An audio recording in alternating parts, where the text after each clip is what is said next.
Hundreds of thousands of people use public transportation to get around the Metro Vancouver area every day. So what do these commuters like about the system?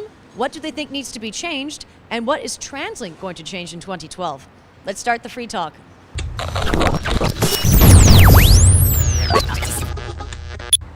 Hi, I'm Allison Riley and welcome to Free Talk. Whether it's by bus, SkyTrain, or Seabus, Translink and transit riders all have the same goal: to get to where they're going as efficiently as possible. Ever since the switch to Translink, the fares rise a lot more often, and the means of enforcing them gets more aggressive and more sort of intrusive and annoying. Would you like to add anything? Yeah, it kind of makes me wonder where the spending is actually going. Like, when there's more fare enforced, are they using that towards finding people that can actually find the people that aren't paying, or are they doing it towards the service? Like, does it actually help the service more, or are we just paying more money because of inflation?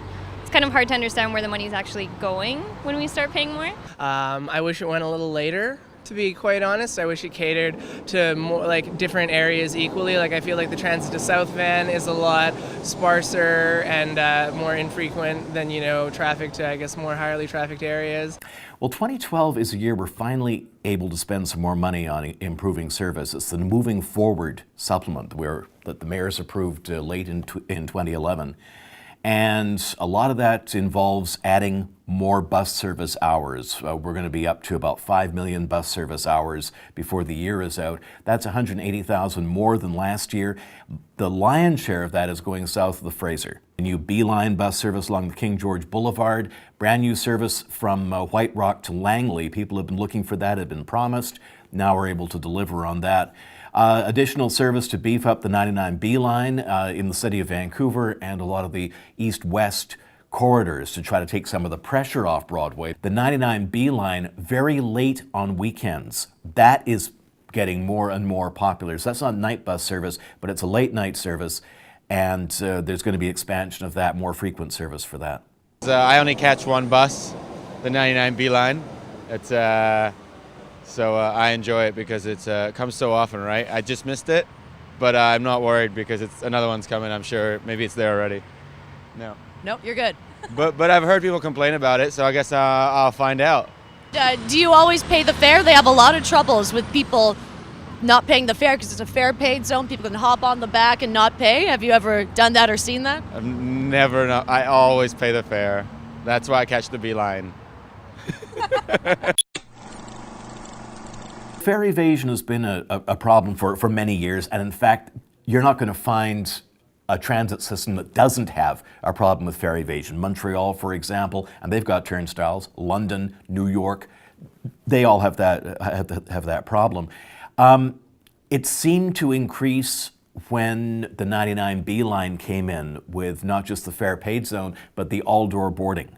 It started to get the reputation of the free line, because it would pull up, all the doors would open, people would get on, people get off, and it was assumed that people getting on the rear doors, the middle and the back doors of the bus, had a valid proof of payment. Whether or not that was the case is a whole other question. But we did determine that was an area that had to be dealt with. So we've had stepped up security patrols, stepped up policing in that area there, and we have been able to reduce the fare evasion rate from about 7% to 2%, which is not bad. Everything's good except for the transit cops. Yeah? What do you have to say about that? Well, people that can't afford transit get $175 tickets, and welfare doesn't cover bus passes. People on welfare should get a bus pass with welfare. Or, yeah, it should make it a little bit easier to get a bus pass. So what do you think about the transit system here? It's good, but personally, I hate it when the buses come early and then they leave early. So then people miss them and have to wait for the next one. That's all that I really have to say about it. Other than that, it's good. I feel like commercial drive bus has a pretty bad rep for being on time, or 4 buses come at the same time super late. Yeah, I don't know how they can change that, but that's a pretty big annoyance. We get a lot of complaints, especially since we started, well, we have anyway, especially since we started using social media. A lot of it has to do with bus driver behavior. Sometimes the bus is going too fast. Why is the bus pulling out early? Why is the bus late? That sort of complaint. A lot of complaints about service planning. You know, why doesn't the bus go here? Why are the connections off? Certainly go through our Twitter site, call our customer information line, 953-3333. The website has a customer feedback form, and I know that when you go to a website, you see a customer feedback form and people think, oh heck, this is just going to go off into the ether, no one's going to do anything about it. Don't believe that. We do. We take it seriously. We do act on criticisms. We like the compliments too.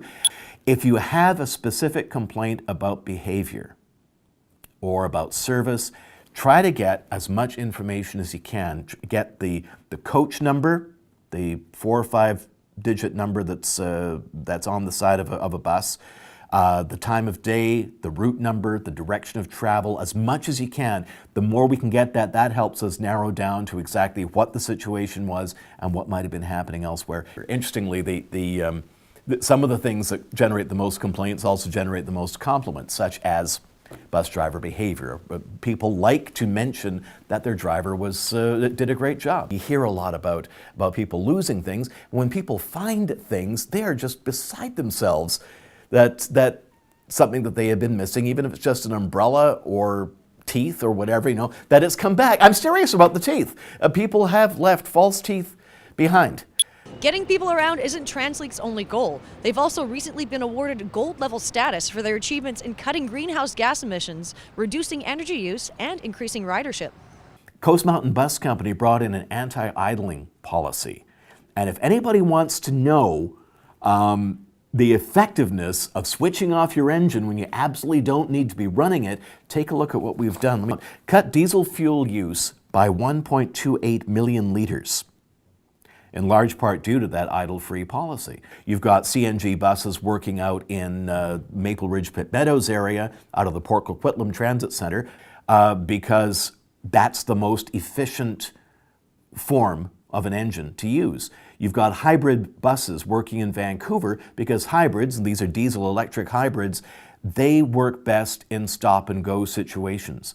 You've got straight diesels working the long-haul routes in Surrey and working the highway coaches because that's the most efficient use for that particular kind. And of course, we stuck with our trolley grid at a time when so many other agencies were getting out of trolley buses.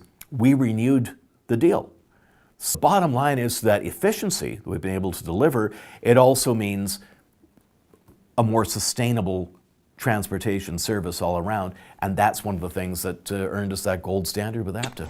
Even I have some things that grind my gears about the bus. Like when you're sitting alone on an empty bus and someone walks in and sits right down beside you and there's a whole bus there for your sitting pleasure.